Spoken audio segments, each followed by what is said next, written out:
Blood-sucking bastards. Now, if that title doesn't get you excited, I don't know what will. So let's talk about Blood-sucking bastards. Now, this could be summed up simply as The Office with vampires.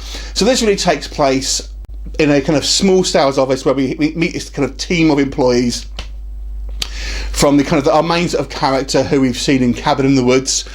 Basically, this kind of guy, he's been passed over from promotion, he's having trouble with his girlfriend, he's trying to sort of rally the troops, which are basically a bunch of slackers.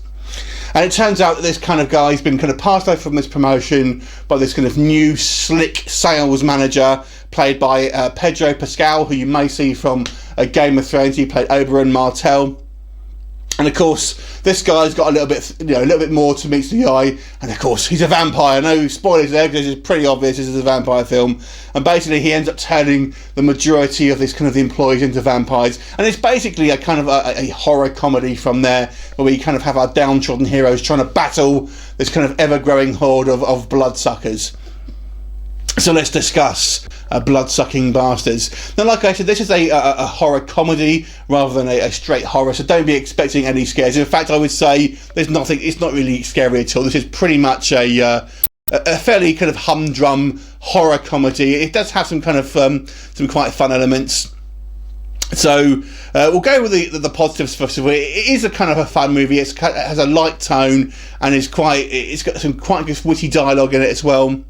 And I quite like some of the characters. I say they're discussing things. I end up sort of just going off on a completely kind of different tangent, like you kind of do in real life when you're having a conversation. You kind of just go off on tangent. I really like the guy's kind of his kind of best mate, who is this kind of slacker guy.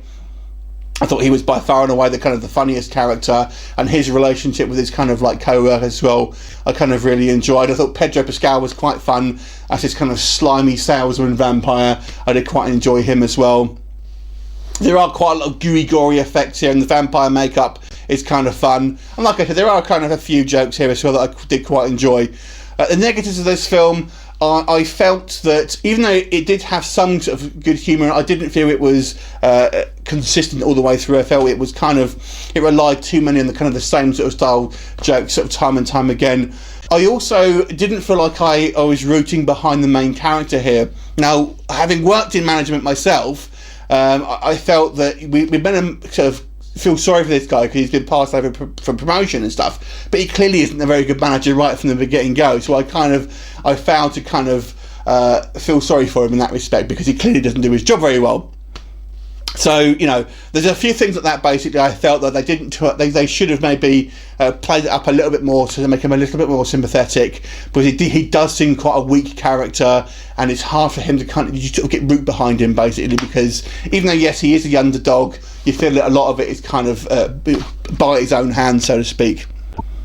And there's not a lot to this story, to be honest with you. This is more of just a kind of almost like a skit, a kind of extended skit from a kind of comedy show. Basically, it's just these guys in this office block, basically kind of finding out that obviously this kind of vampire menace is there, and then essentially dealing that. There's not a lot of kind of through narrative. It's kind of fun. It's a kind of fun movie, but I feel that it's a very simple film.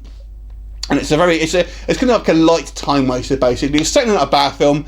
It did a decent enough job of keeping me entertained, but it's not a film I would have any desire to kind of rewatch basically. And unless you are, so any less than a kind of a die-hard Office fan and you kind of like that sort of style of humour, I think you may find the humour a little bit hit and miss here. But overall, it wasn't bad. I'll give this movie a 6 out of 10. Have you seen it? What do you think of it? Leave me a comment, and I will look forward to seeing you next time. Bye for now.